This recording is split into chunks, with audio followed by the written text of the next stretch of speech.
siempre me interesa que el entrevistado me cuente su perspectiva, es por qué en Argentina se conmemoran los fallecimientos en lugar de festejar los nacimientos, o en todo caso celebrar el aniversario de algo, ¿no? Pero es como que nos privamos de la posibilidad de celebrar la presencia histórica de personas que evidentemente nos cambiaron el destino. Tendría que contestártelo en una forma un poco cómica, si se quiere. Me gustaría. Porque el problema es que a nuestros héroes nacionales se les ocurría hacer las cosas en época de vacaciones. En consecuencia, no había la posibilidad de hacer feriados, por ejemplo, ¿no? San Martín nació en febrero. Claro, 25. La bandera la crearon en febrero. Claro. Sarmiento nació en enero. Y así todo, entonces... Siempre en verano. Claro. Bueno, Belgrano nació el 3 de junio. ¿Cómo? Belgrano nació el 3 de junio. Belgrano nació en junio, por ejemplo. Bien podría celebrarse el día de Belgrano, el día de nacimiento, pero el día de la bandera es en febrero y bueno, en febrero no hay feriado. Claro. Estamos de vacaciones. Entonces, la verdad que no sé por qué tenemos esa manía de festejar, recordar o celebrar las cosas el día del fallecimiento de las personas. Tendría que ser justamente como en otras culturas el día del nacimiento. Claro. Porque en realidad estamos no festejando la muerte, estamos celebrando la vida. Exacto. De esas personas. Y esto es lo interesante, pero bueno, es lo que nos tocó, chicos. Tal cual. ¿Por dónde hay que empezar para hablar de San Martín? Porque para hablar de San Martín, es un argentino, o sea, nacido en Argentina, ahora que su nacimiento como militar, si se quiere, es afuera del país. Y digamos que toda su formación, tanto militar como política incluso, filosófica, es afuera. Claro. Primero no era Argentina, era Provincias Unidas. Claro. Mejor dicho, Virreinato del Río de la Plata. Sí. Cuando él vuelve ya era Provincias Unidas. Segundo, para los españoles, San Martín no era ni de las Provincias Unidas ni del Virreinato del Río de la Plata, aunque parezca mentira, figura como peruano. Mirá. ¿Por qué? Porque seguramente no habían tomado conocimiento todavía de que ya no pertenecíamos más al Virreinato del Perú. Cuando nace San Martín, hacía apenas 2 años que se había creado el Virreinato del Río de la Plata. Claro. Pero en los documentos, en muchos documentos de guerra, se pone San Martín, célebre peruano, San Martín, el peruano, o el peruano San Martín. Y vos decís, ¿cómo peruano? Bueno, las noticias no llegaban tan rápido como ahora, y esta era un poco la confusión que había, y por esta razón cuando San Martín se va de España, le dan el pasaporte a Lima. Mirá vos. Porque era básicamente o teóricamente su lugar de origen. Pero además porque no se lo podían dar a Buenos Aires, porque Buenos Aires ya se había separado de España y estaba en guerra con España. Claro. San Martín venía de una familia normal, digamos, no era una familia elitista, nada. Una familia clase, digamos, lo que hoy sería clase media baja. ¿Y cómo consigue una persona de clase media baja instrucción militar en Europa? O sea, Bueno. ¿era sencillo en esa época o...? Era sencillo y era difícil, pero no difícil entrar. Porque te daba cierto estatus ser militar en esa época. En esa época había, por ejemplo, escuelas o academias paramilitares, pero donde iban solamente los hijos de nobles.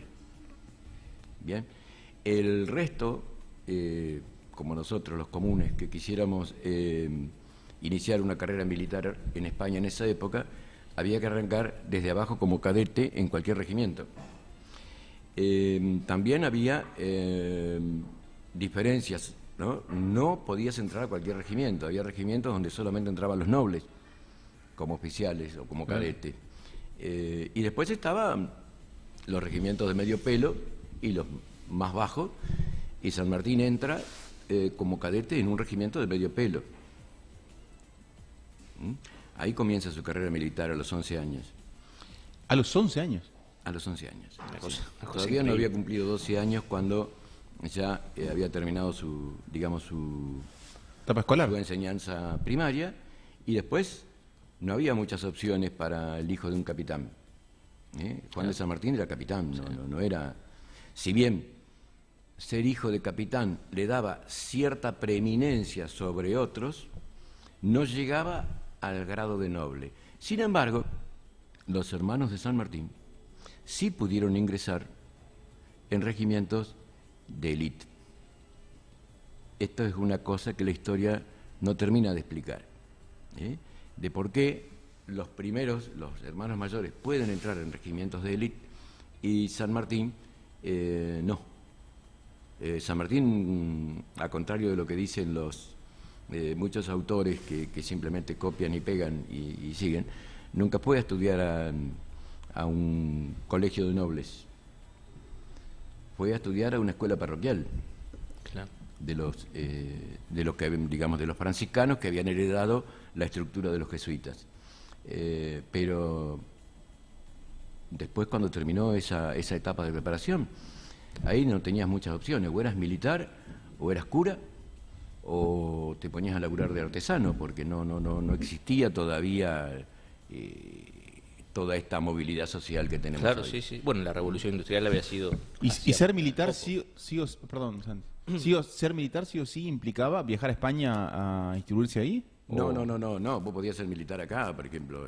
Acá tenemos muchos casos de próceres que fueron militares, pero sin haber sido militares. Por ejemplo, Belgrano, compraban el grado. Ah, mira. Se compraba el grado. Saavedra. Pero algo tendrías que saber, porque si se no... compra el grado. ¿O no? No. Cualquiera No. podría ir y comprar. Sí, Las Heras. Las Mirá. Heras era comerciante. Lo que pasa es que cuando llegaron las invasiones inglesas, Perdón, ¿y quién te vendía el grado? el Estado, Mira. claro. Entonces, no lo llamaban vender el grado, se llamaba comprar la comisión. Ajá. Vos comprabas en la comisión, así como también se compraban títulos Claro. de nobleza. Bueno, no ha cambiado tanto, ¿no? No, hay cosas que no han Hoy es más cambiado. disimulado. Y la vida de San Martín militar en España no fue para nada agradable, porque él ya a los 12 años, estaba peleando contra los moros. Oye, yo quería preguntarte eso. ¿Era normal que a los 11 años un niño ingrese Sí. al Sí, ejército? Sí. O sea, eso no fue nada extraordinario. No fue nada extraordinario. Lavalle, por ejemplo, ingresa al regimiento de Granadero del Caballo a los 12 años. Claro. Isidro Quesada, un montón de héroes nuestros ingresan como cadetes. Perdón, Julio, ¿y quién estaba en España que San Martín decide tomar la decisión, o le dicen que tome la decisión a esa edad, una edad que es un niño todavía, No, de irse a España? Esa decisión no la toman normalmente los niños, la toman normalmente los padres. Claro. ¿Y los hermanos estaban en España ya? No, sí, toda la familia se fue a España ya por 1700. Él tenía 6 años, así que en 1784, 85 ya se fueron a España. Y allá, bueno, cada uno fue haciendo su carrera. Algunos consiguieron más manija que otros. El último Alejandro del Tarro, era San Martín, ya se habían gastado todas Los contactos. los contactos, y bueno, y el padre decide que vaya a la academia militar o nada, y ingresa al regimiento de Murcia como cadete, hace toda su formación. En esa época los cadetes no solamente aprendían el arte militar, sino también cierta cultura general. Los cadetes, los soldados no. ¿Por qué? Porque los preparaban para oficial. ¿Qué al hacían cadete. los cadetes? Bueno, los cadetes en principio hacían todas las tareas militares que hacen los soldados, todo lo que es la instrucción, pero también tenían escuela. Era como si fuera un liceo. Bien. Entonces cada regimiento tenía un número determinado de cadetes, no más. Era un cupo. Un cupo de cadetes, y a ese cupo de cadetes se los preparaba para ser oficiales. Pero, a diferencia de muchos que tuvimos acá en la Argentina, que llegaron, que se a brigadier y nunca habían visto una bala, allá el cadete, así como el grumete en el barco, que llegaba por ahí a capitán, tenía que aprender desde las tareas más sucias, más bajas, más jodidas, hasta las más importantes. Eso era lo que le iba dando, junto con su aptitud militar, sobre todo de coraje, de arrojo, de valentía, certificada. Para eso tenía que estar en acción, es decir, para eso tenía que haber tiros. Era lo que iba marcando tus ascensos. Mirá. Por lo tanto, no fue fácil. O sea que no había manera de ascender sin, No había sin manera, arriesgar la vida. Exactamente. Y su primer ascenso, él lo consigue peleando contra los moros.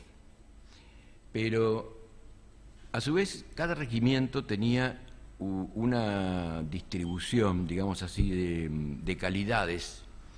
A él le toca un regimiento de infantería. Los regimientos de caballería eran un poco más elevado el nivel social.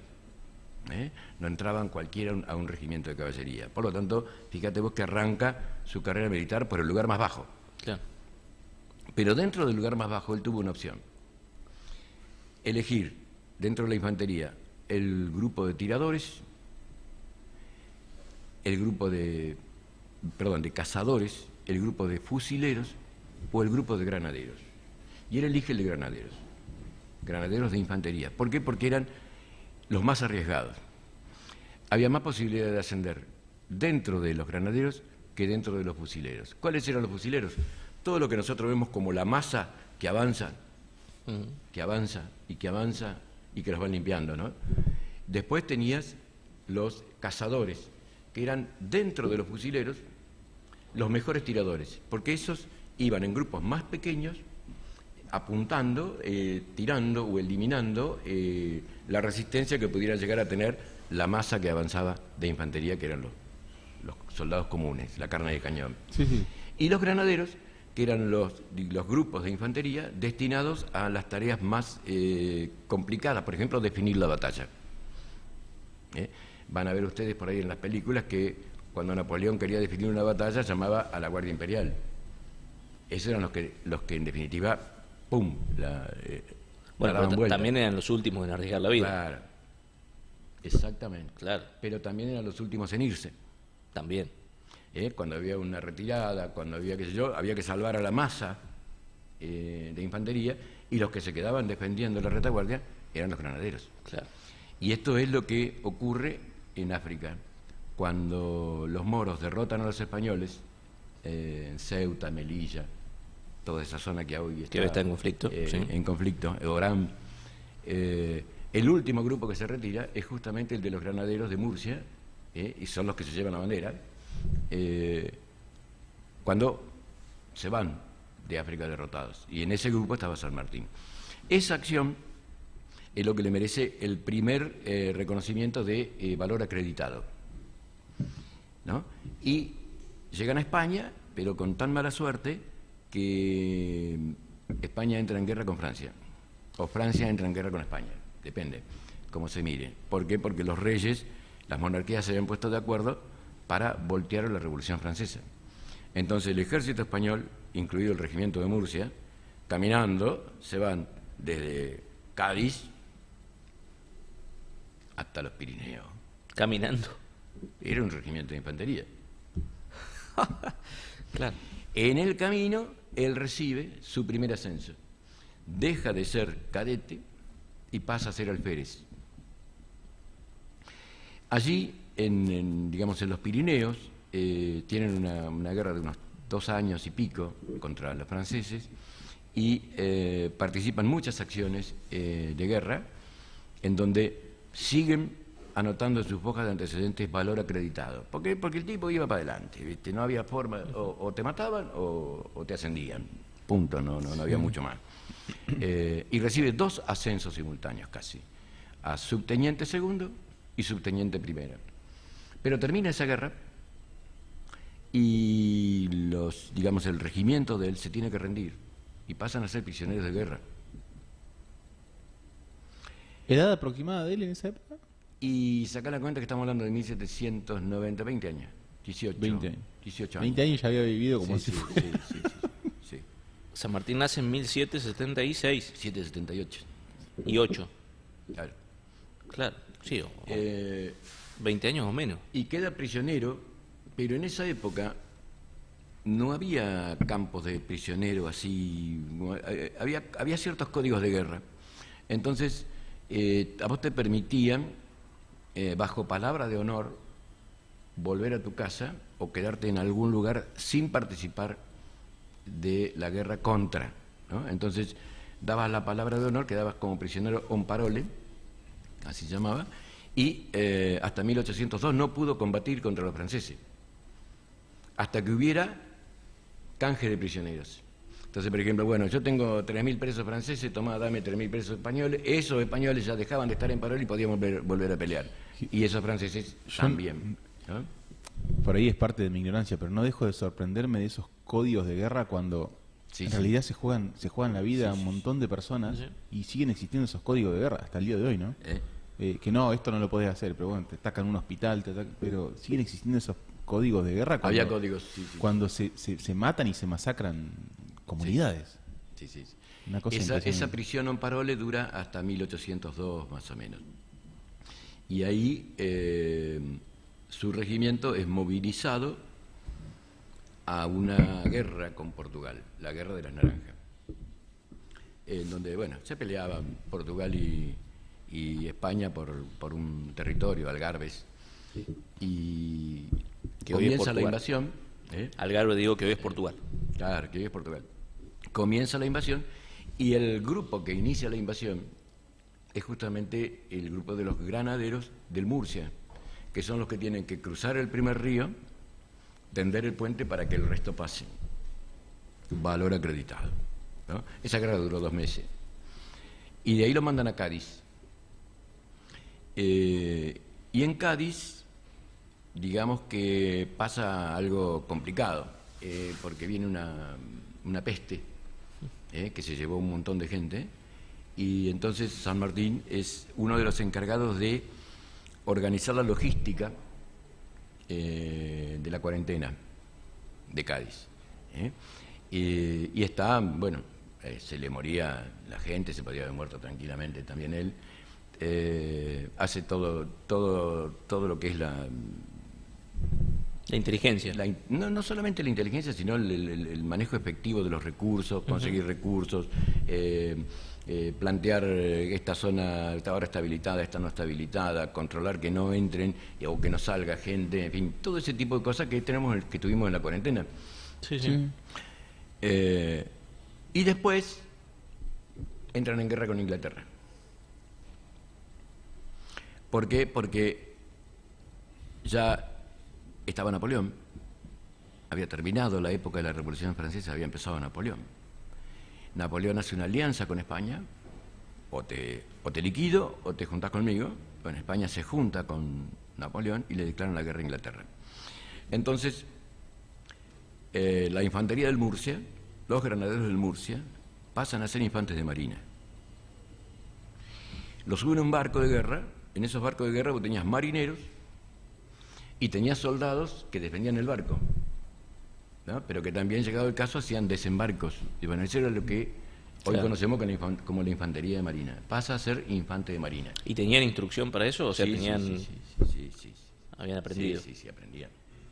Por esta razón, lo meten en un barco recién pintado, muy nuevo, y sale con otros 2 barquitos a pelear contra los ingleses, y se encuentran con una fragata inglesa de 64 cañones, que era de las más grandes, que por supuesto los otros 2 barcos, cuando la vieron, rajaron y lo dejaron solo al barco donde iba San Martín, y estuvieron casi 20 horas peleando contra los ingleses, entre otras cosas porque no se podían escapar, porque el barco, si bien estaba recién pintado, sus maderas estaban podridas, se caían con el menor roce de un balazo del cañón, se caían las velas, así que quedó inmovilizado su barco, y estuvieron peleando hasta que se quedaron sin balas y se tuvieron que rendir, ¿no? Pasa a ser prisionero de los ingleses. Claro. De cualquier manera, los ingleses le mandan una carta al rey Carlos IV reconociendo la valentía de los soldados que habían defendido el barco durante 20 horas. Un barquito de 32 cañones contra uno de 62, 64, era mucha diferencia y se le habían bancado los gallegos. Y los cargan en un barco a todos los oficiales, los ingleses, y los dejan en Mallorca, bajo palabra. Claro. ¿Ahí se le decía un parole también? Sí, claro. Mira. ¿De dónde viene? ¿Del latín? El latín. Ajá. Y ahí quedó en libertad hasta que hay un intercambio de prisioneros y él vuelve a Cádiz.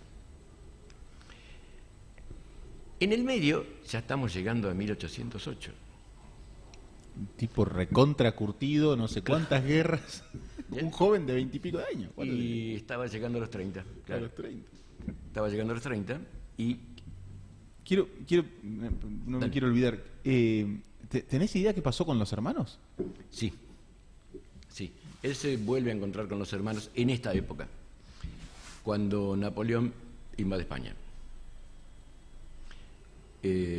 Napoleón invade España, pero en realidad, un rato antes había estado aliado con España para pelear con los ingleses. Pero en realidad Napoleón no confiaba mucho en los españoles. Claro. Entonces le dice, che muchacho, como ahora tenemos un bloqueo continental contra Inglaterra, todos los países que había tomado, Holanda, Bélgica, Dinamarca, todos bloqueaban a Inglaterra.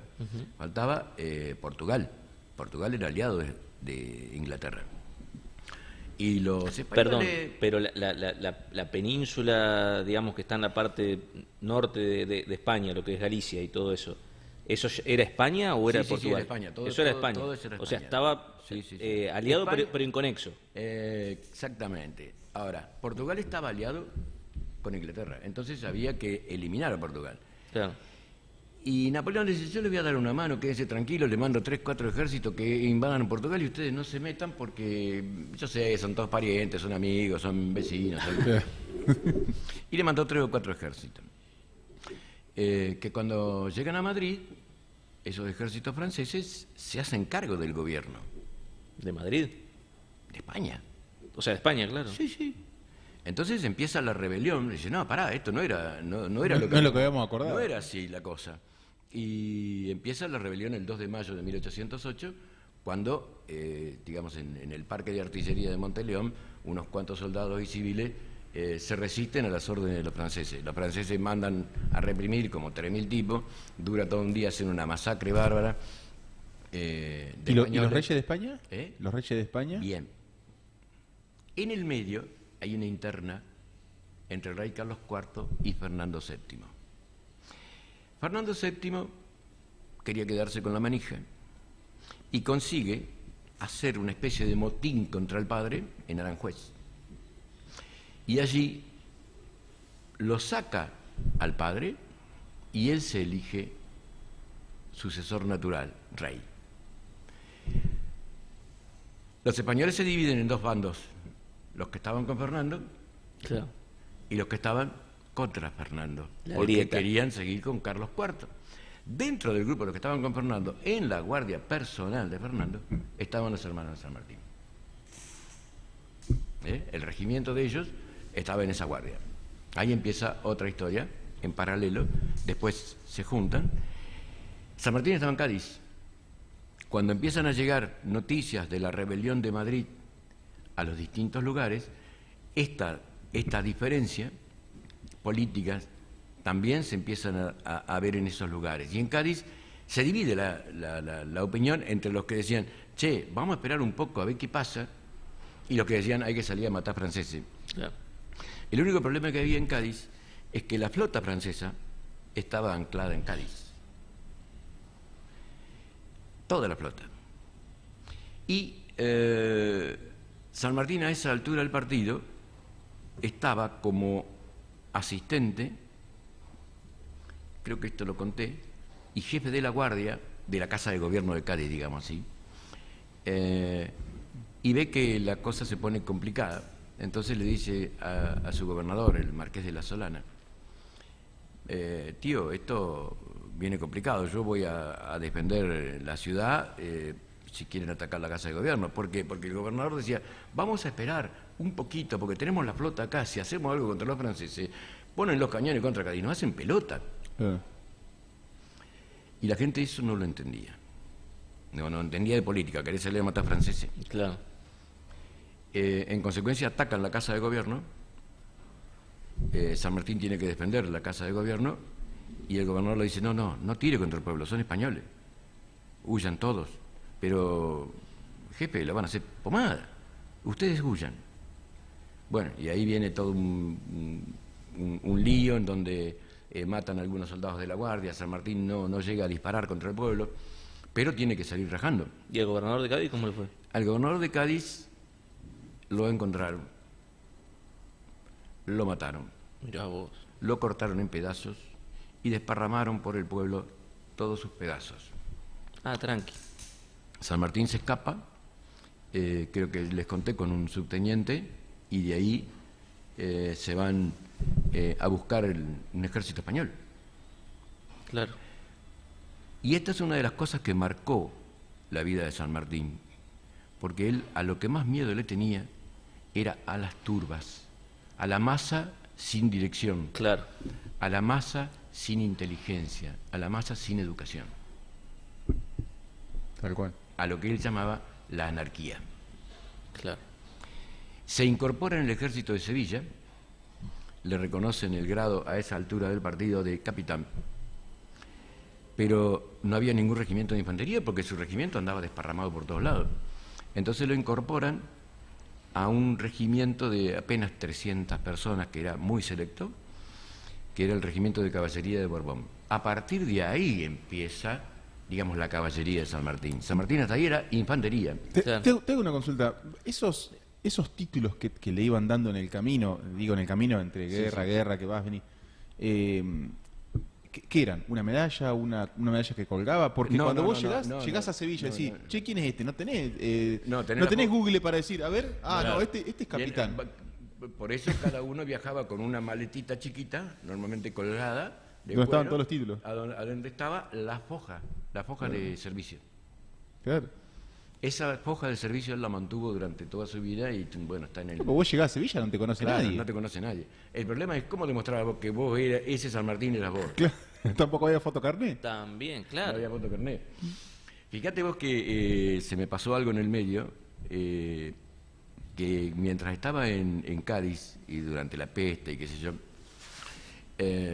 lo mandan a reclutar gente para el regimiento de Murcia.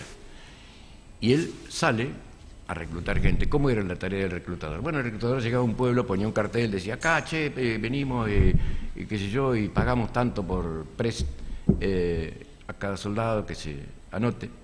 Pero para eso tenía que ir con una bolsa con moneda de oro en contante y sonante. Claro. Consigue contratar soldados para el regimiento de Murcia, los manda, y como el caballo de él estaba medio lesionado, necesitaba, digamos, herrarlo de vuelta, lo deja en una herrería y sale como 3 horas después que el malón de soldados que se iban para Cádiz, con lo que le había quedado de oro. En el camino lo asaltan, le meten 3, 4 cuchilladas, unos cuantos palazos y lo dan por muerto, le roban el oro. Y lo encuentran unas monjas y lo llevan a un convento y le salvan la vida. Pero en el medio, San Martín no llegó con el oro al regimiento. En consecuencia, este guacho se quedó con el oro. Se fue con la guita. Orden de captura al desertor Josef de San Martín. Josef, le pusieron. Josef. Y quedó como desertor. Por el convento pasa una guardia española con un capitán americano, porque había muchos americanos allá, Juan de la Cruz Murgión, que era de Colombia, de Ecuador.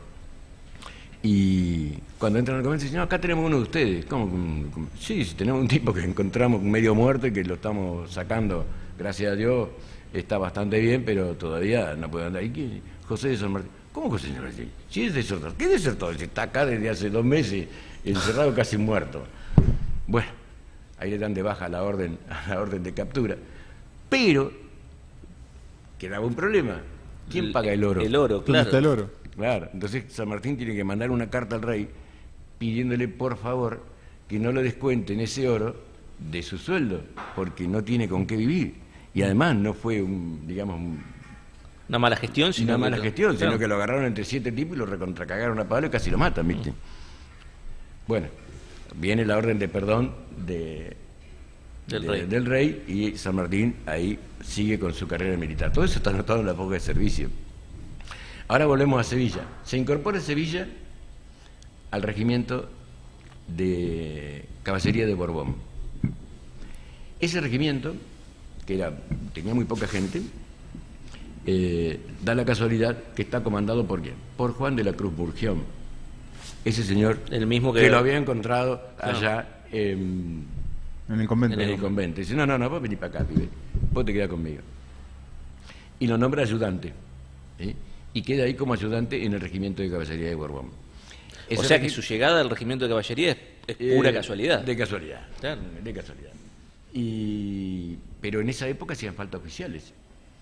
¿Por qué? Porque estábamos en guerra y recién se estaba rearmando el ejército español que había venido de una época de joda, porque en definitiva, salvo 4 o 5 regimientos específicos, el resto vivía como vivimos nosotros la guerra de Malvinas, no 9 de pedo, ¿viste? Claro.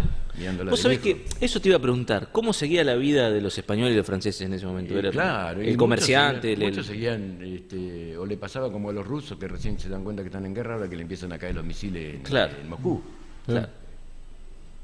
La vida seguía normal. La vida seguía normal, hasta que de golpe empieza esta fiebre contra los franceses. Pero esa fiebre contra los franceses tenía además un aspecto allá abajo, que era que no todos estaban contra los franceses, los españoles. Había españoles que estaban con los franceses. ¿Por qué? Porque empiezan a salir los que son muy monárquicos de los que no son tan monárquicos. Entonces, el proceso que empieza en España en 1808 está lleno de contradicciones y de paralelismos. Hay una guerra de la independencia, pero también una guerra civil. Hay muchos españoles que trabajan para los franceses y muchos franceses que trabajan para los españoles. ¿Cuáles eran los franceses que trabajaban para los españoles, que peleaban con los españoles? Todo lo que era la nobleza que había tenido que rajar de Francia durante la Revolución y el terror. Claro. Y que en su mayoría eran militares. Por ejemplo, Liniers. Santiago de Liniers. ¿Liniers pelea ahí también? Claro, mirá. Liniers pelea, pero pelea en la Marina española. Los nobles franceses que habían tenido que huir, habían buscado refugio en otras noblezas, en otras monarquías. Entonces el proceso es muy complejo, muy empelotado.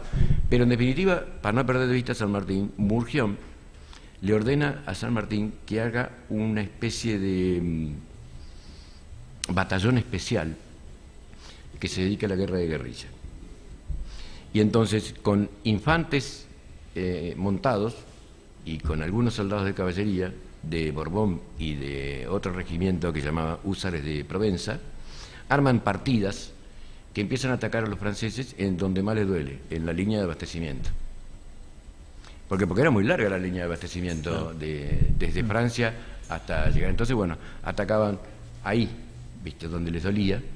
Y ahí tiene varias acciones donde se destaca y empieza a recibir sus primeras medallas. Arjonilla, por ejemplo, Mengíbar. Pero también tiene otro encuentro con la muerte, así que ya había tenido varios, porque en uno de esos combates no le gustaba quedarse atrás, porque justamente su forma de actuar era ir adelante. Por lo tanto, caza el caballo a los húsares y a la caballería de Borbón y dice, vamos para adelante, y atacan a los franceses. Y los franceses estaban aprendiendo unos nuevos códigos de guerra que no se usaban hasta ese momento. No se le tiraba a los oficiales. ¿Por qué? Bueno, esto capaz que lo vieron por ahí en la película El Patriota. ¿Cuál era el concepto?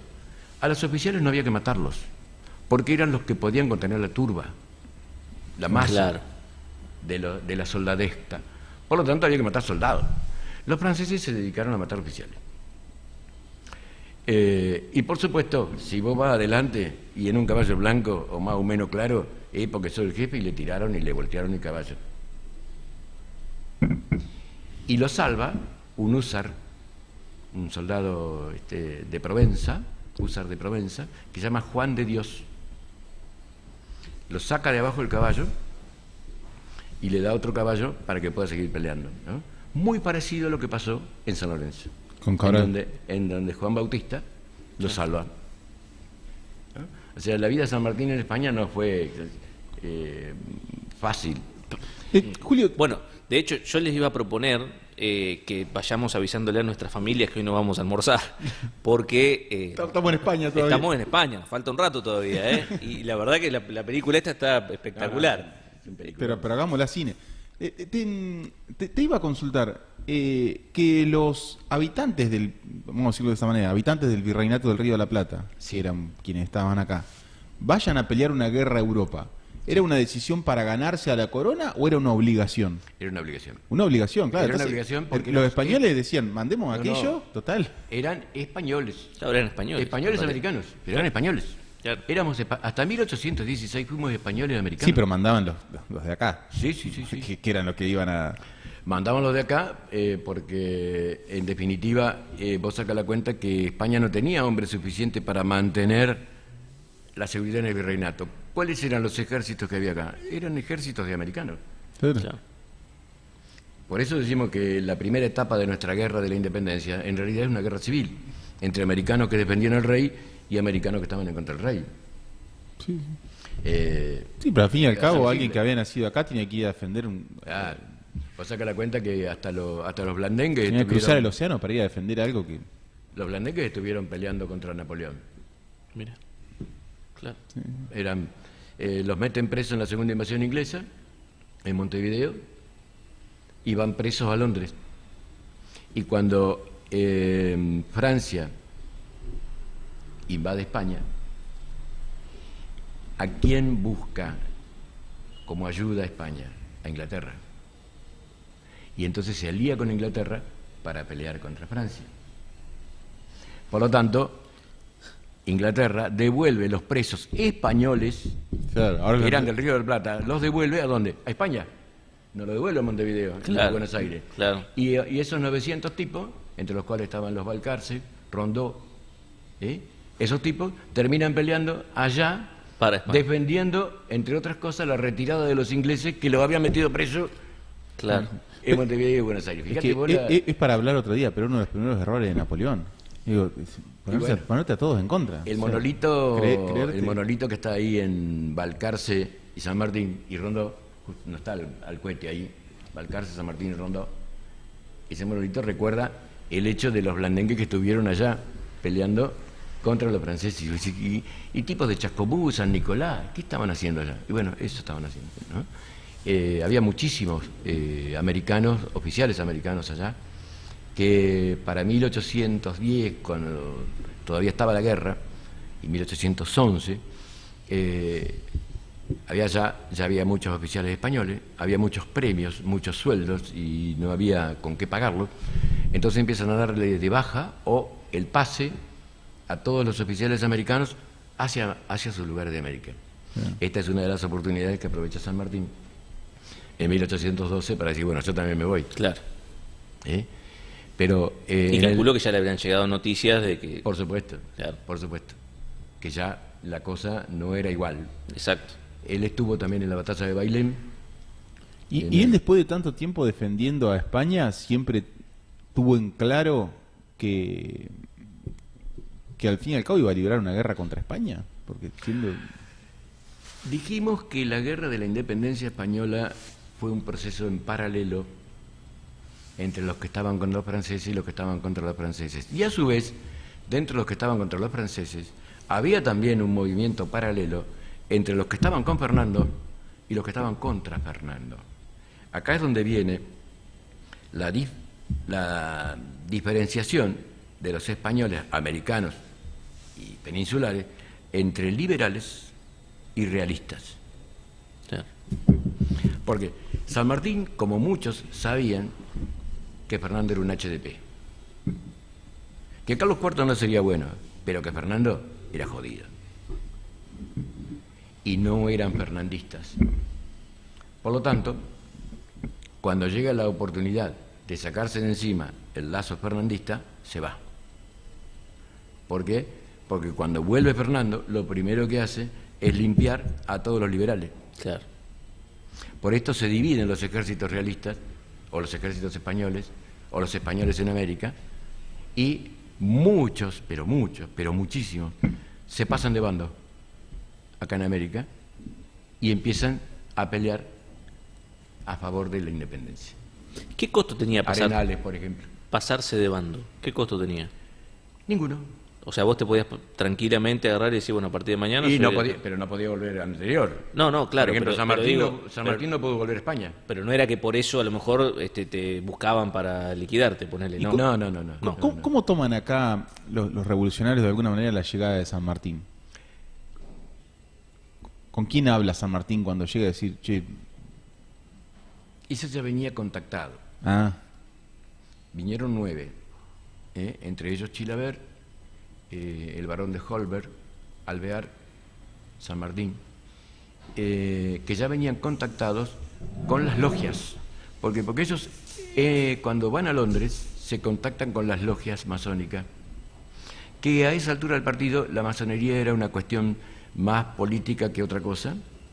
Normalmente las logias masónicas eran justamente secretas para que no les cortaran la cabeza, porque eran normalmente antirrealistas. Y en consecuencia se ponen en contacto en Londres con la gente de Buenos Aires, otro con la gente de Chile, otro con la gente de Venezuela. Y cuando vienen ya tienen una recepción, digamos... Ya lo estaban esperando. Lo estaban esperando. Aquí, con quien se conecta, es con la logia que comandaba Manuel Moreno, el hermano de Mariano, que había muerto, y donde estaba, entre otros, Monteagudo, que participaban de la idea de la independencia. Pero los que tenían la manija no querían todavía la independencia, que eran los rivadavianos, el primer triunvirato. Sin embargo, él entra acomodado a hablar con la gente del triunvirato y dice, yo vengo acá a luchar por la independencia, vengo a luchar por la patria. Genial, flaco. ¿Y qué sabe hacer? Bueno, sé hacer esto, puedo organizar un regimiento especial, así, asá. Bueno, Macanudo, dale, arma el regimiento. ¿Cómo lo va a armar? Bueno, yo quiero un regimiento de granaderos, porque él era granadero, pero a caballo. Es decir, gente que sirva para pelear a pie y para pelear como caballería. Porque el problema de la caballería es que no sabían pelear a pie. Claro. Entonces, aprendiendo de los húsares, que es una fuerza especial para pelear a pie o a caballo, arma un regimiento de granaderos con el apoyo de Rivadavia incluido, y atrás la logia de Mariano Moreno, la logia patriótica. Pero ¿qué es lo que hace ese regimiento? ¿Cuál es su primera misión política? Derrocan al primer triunvirato. ¿Por qué? Porque no estaban muy de acuerdo con la independencia, seguían con la máscara de Fernando VII. Entonces, el 8 de octubre de 1812 hacen un golpe de Estado, derrocan al primer triunvirato y nombran un segundo triunvirato con un objetivo. ¿Cuál es el objetivo? Convoquen un Congreso General, que fue lo que había dicho el Cabildo el 22 de mayo de 1810, convoquen a un Congreso General, declaren la independencia y dicten una Constitución. Y ese segundo triunvirato convoca al Congreso General, que es la Asamblea del año 13. Claro. La famosa. Pero que nunca llegó ni a declarar la independencia ni a dictar la Constitución. Pero de cualquier manera el objetivo, por lo menos, se iba, ¿tá? ¿Por qué? Porque la idea era dejar de ser subversivo. Esto creo que lo habíamos contado. Hasta acá éramos españoles en contra del rey. Nosotros teníamos que hacer otra cosa. Claro. Teníamos que ser un país que peleara por su independencia. Para eso había que declarar la independencia. Y a partir de ahí empieza la historia conocida había que de San Martín. decir, no somos españoles. Claro. Somos americanos. Somos americanos. A partir de ahí empieza la historia conocida, el combate de San Lorenzo, que le da fama, pero lo transforma en un tipo peligroso. ¿Por qué? Porque los regimientos de Buenos Aires eran de Buenos Aires. Claro. Patricios era de Buenos Aires, arribeños, los húsares de Pueyrredón, eran regimientos de Buenos Aires que respondían a sus mandos naturales, que eran los tipos que en las invasiones inglesas habían pagado los sueldos, el uniforme, las armas, los caballos, por eso eran jefes. Claro. ¿Y eso porque eran terratenientes? ¿Por qué? Comerciantes. Comerciantes. Y querían manejar desde ahí. Y a la vez miembros del Cabildo. Claro. Entonces, ahí se generó una oligarquía. No necesitaban un tipo fuerte en el norte. No. Ahí se generó la oligarquía desde el Cabildo que manejaba al ejército, a la economía y a la política. Claro. ¿Quién era uno de los más importantes? Saavedra. ¿Quiénes eran los opositores? Bueno, los que querían la independencia, los Moreno, los Alberti, los Castelli, los Belgrano, que los fueron eliminando, ¿viste? Uno lo mandaron a Paraguay, el otro lo mandaron allá, hasta que el sector conservador se queda con eso. Bueno, a ese sector conservador es el que derroca el movimiento del 8 de octubre de 1800. Sí, lo que estos tipos no calcularon es que mandarlos para allá, a Belgrano, a San Martín, eran cada vez más fuertes. Hacían... Bueno, no, iban con la esperanza de que los mataran. Claro, pero pasó todo lo contrario, se hicieron cada vez más fuertes. Pero San Martín, cuando arma su regimiento, no lo arma con porteños. Claro.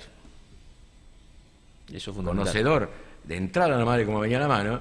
Tenía que ser gente que comparta sus... guaraníes, claro, puntanos, de la banda oriental, santiagueños, mendocinos, ¿está?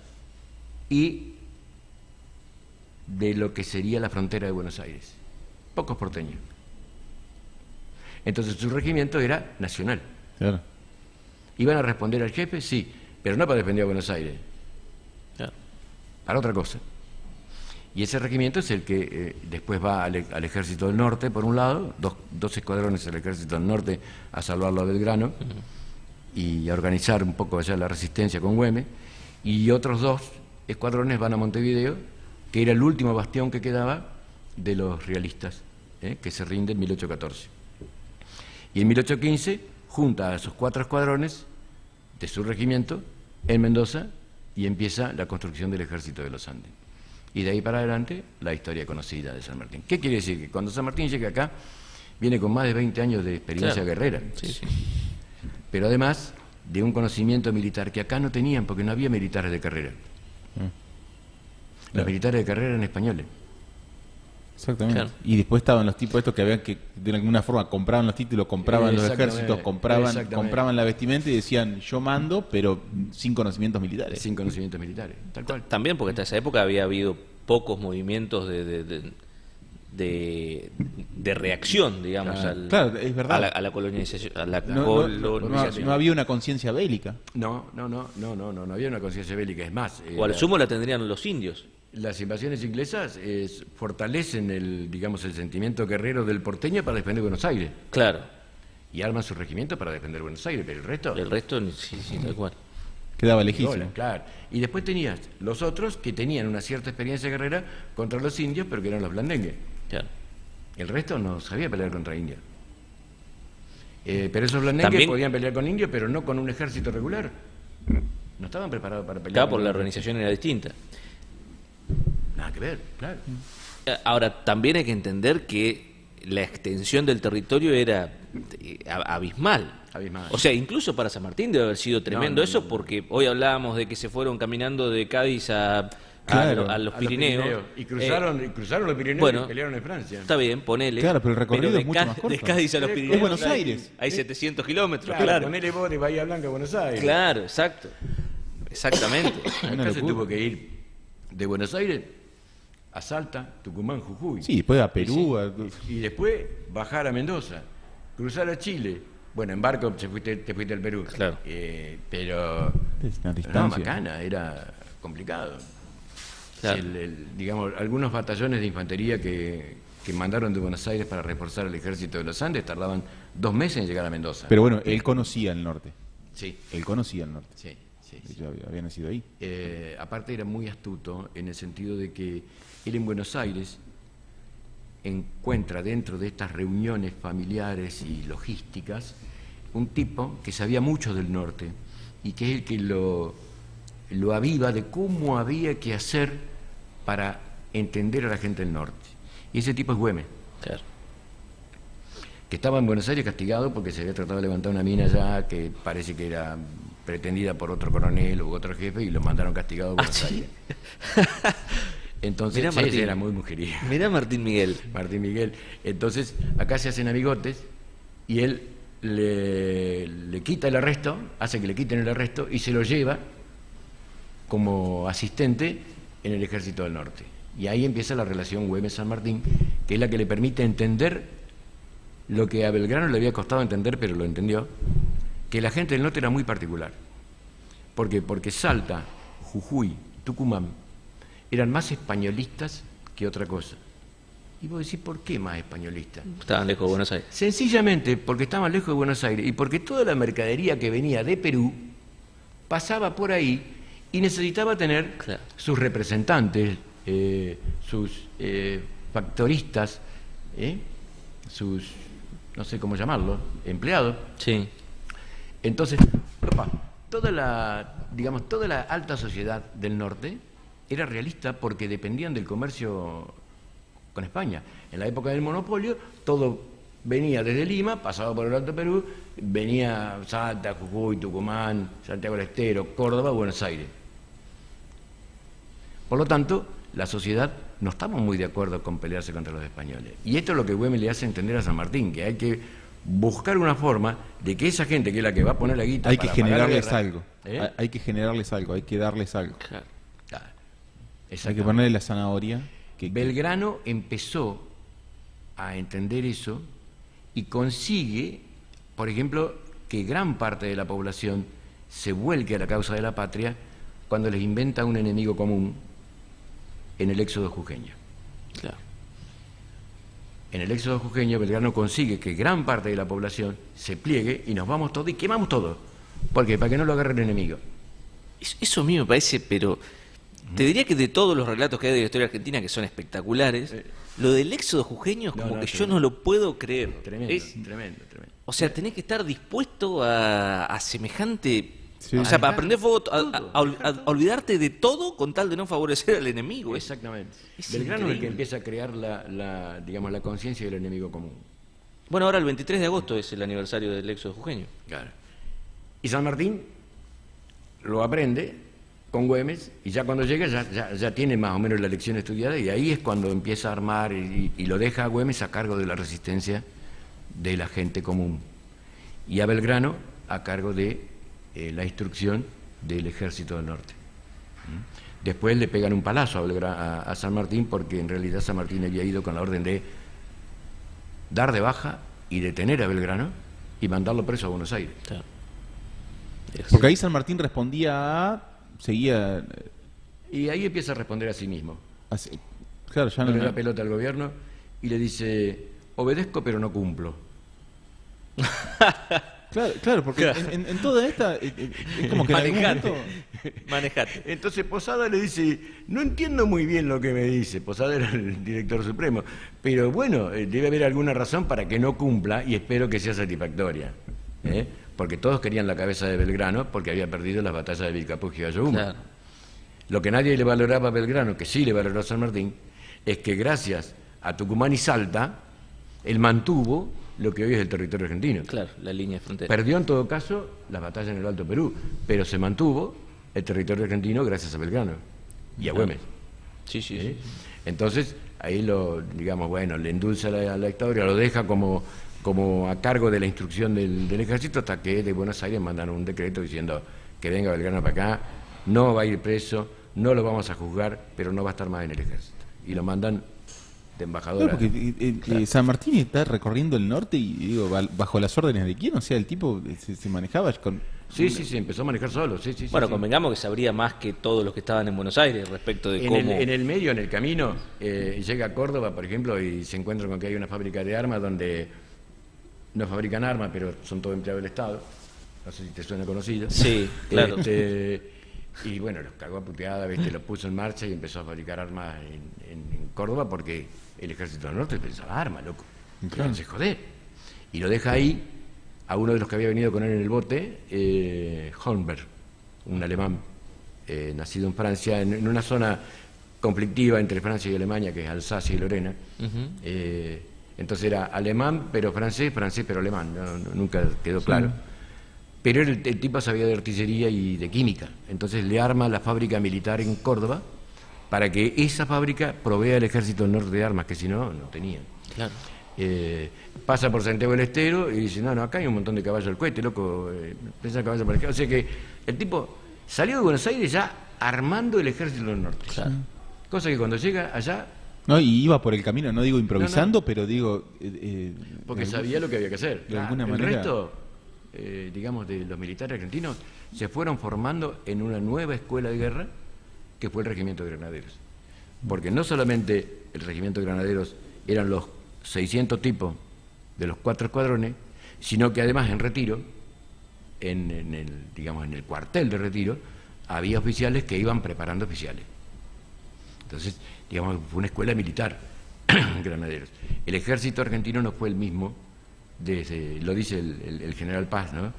El Manco Paz también era militar, pero porque habían salido a pelear y punto. Pero, dice, el ejército no fue lo mismo de San Martín en adelante, porque ahora sabemos lo que tenemos que hacer. No, además la cantidad de conocimientos, de estrategias que tenía, por toda la cantidad de guerras que había estado, y además estado en distintos lugares. O sea, había sido cadete, había sido esto, había sido el otro, que es diferente a decir, no, soy general y... Claro, bueno, que era como hacían muchos, ¿no? Soy general, así que a mí me hacen caso. Claro.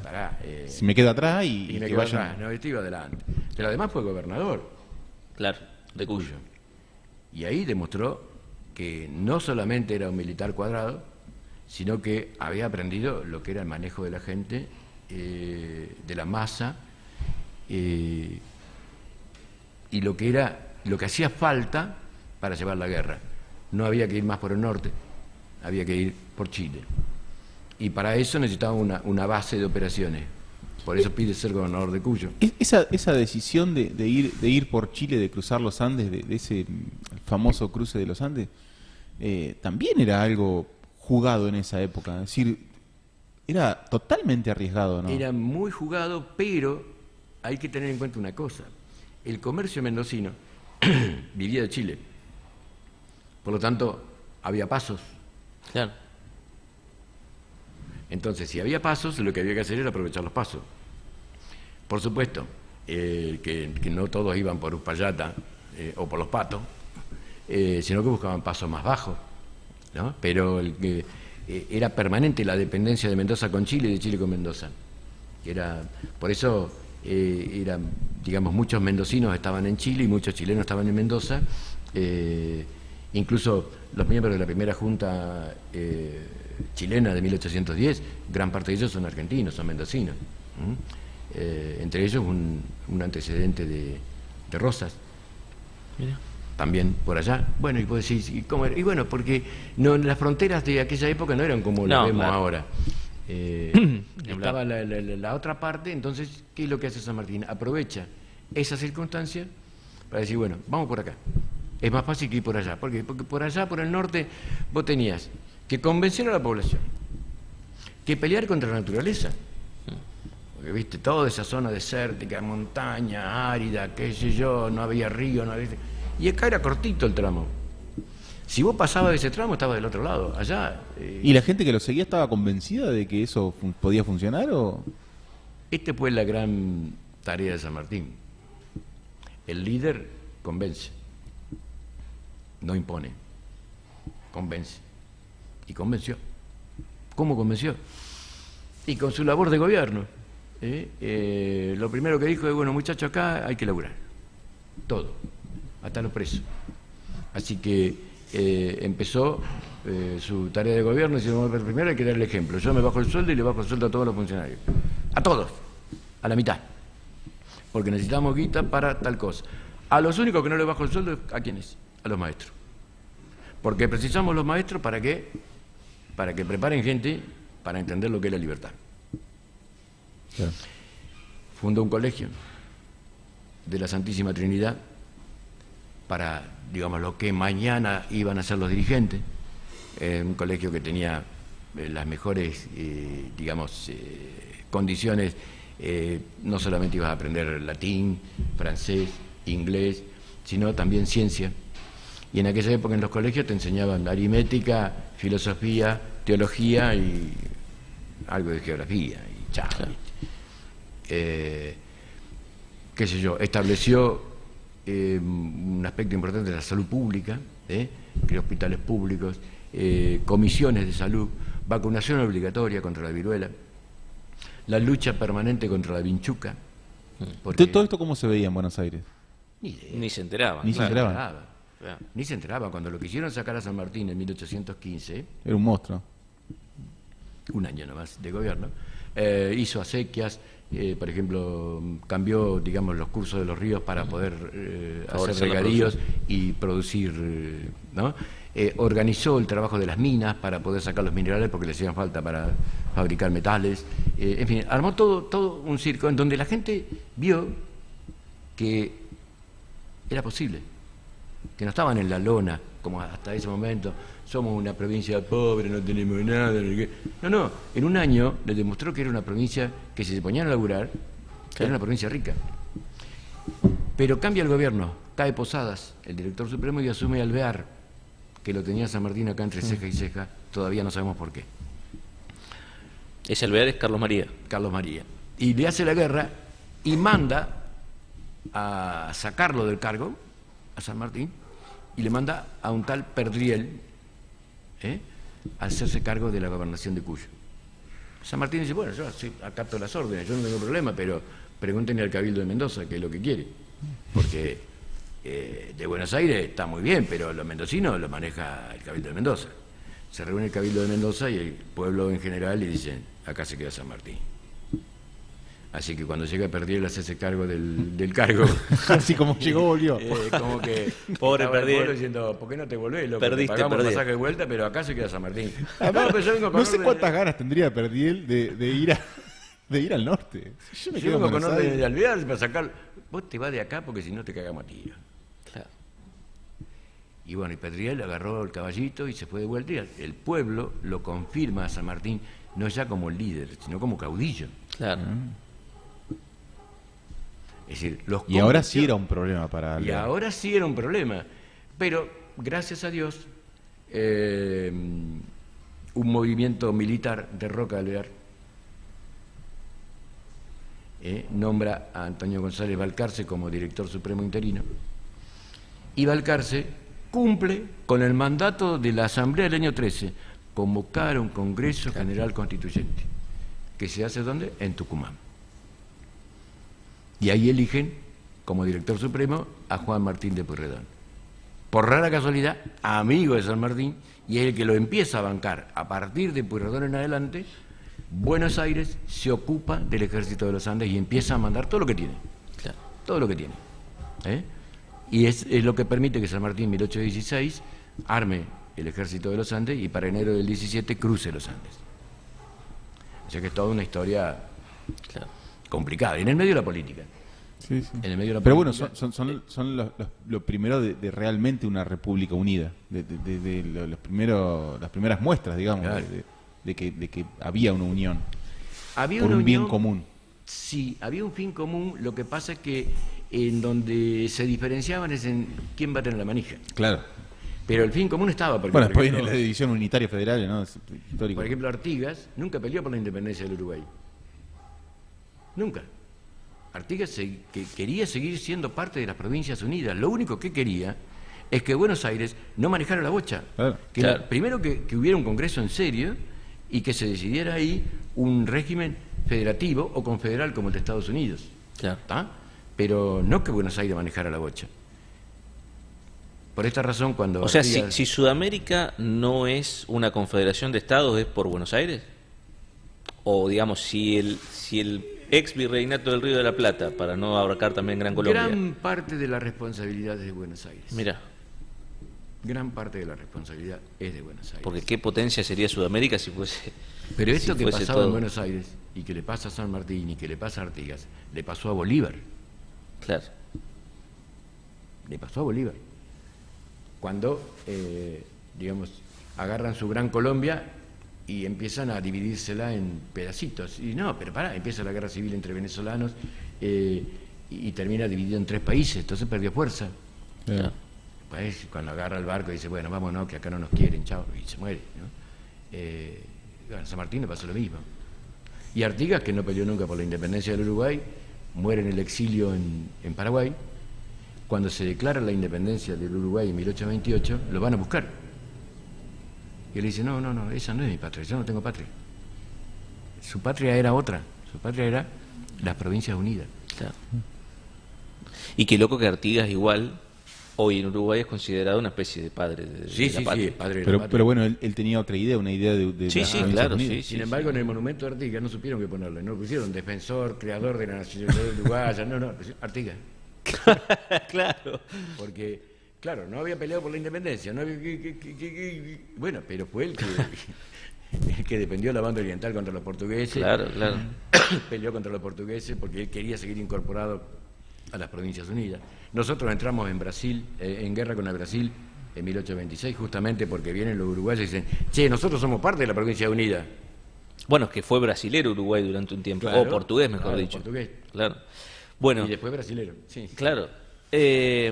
La última que sí. te la hice y no ¿Y sé no qué te la pasó, porque la contesté? verdad que la desconozco totalmente. ¿Y los hermanos de San Martín dónde? Los hermanos de San Martín pelearon en la guerra, en la batalla de Bailén estuvieron todos juntos contra los españoles y después se van separando, ¿no? Porque San Martín se vuelve Fernando VII, como ellos eran fernandinos. ¿Los hermanos eran fernandinos? Ah, mira. Estaban en la guardia. Pero bueno, que estén en la guardia, Claro. por ahí no les quedaba Bueno, otra. Pero bueno. eran fernandinos. Sí, bueno. Entonces a uno lo nombran capitán general en Filipinas. Filipinas. Que era En esa español. época Filipinas Filipinas era era España. Y el otro se retira del ejército y con el tiempo, cuando empiezan las guerras civiles en España entre los fernandinos y los no fernandinos, allá por 1820, se va a Francia. Ya desilusionado, se va a Francia. Las hermanas quedaron en España. Porque nunca, por lo menos yo desconocía totalmente, ni siquiera que tenía hermanos San Martín, ni cuántos eran, ni qué habían hecho. Sabía que tenía hermanos militares. Él con el No, único no. hermano que tiene contacto después es con el que se quedó en Francia, que es el que le hace todas las gestiones para volver a España. Para ir a... y le dicen, no, puede volver a España como ciudadano español. Y dice, pero yo no soy ciudadano español, yo soy general americano. No, entonces no puede volver. Listo. Bueno. ¿Y ahí dónde va Boulogne-sur-Mer? Y se queda, claro, se queda allá en Francia. Claro. El hermano lo acompaña mucho tiempo hasta que muere. Es el último de los San Martín que muere, es José. El otro muere en Filipinas, presa de la peste, pero con familia acomodada, ¿no? Su Claro. familia Sí, sí. estaba bien. Y esa es más o menos la historia del tipo que llegó un día en un bote y nos cambió la vida. Impresionante. Es verdaderamente Nos cambió la vida. Y con una convicción... un peliculón. Tremenda.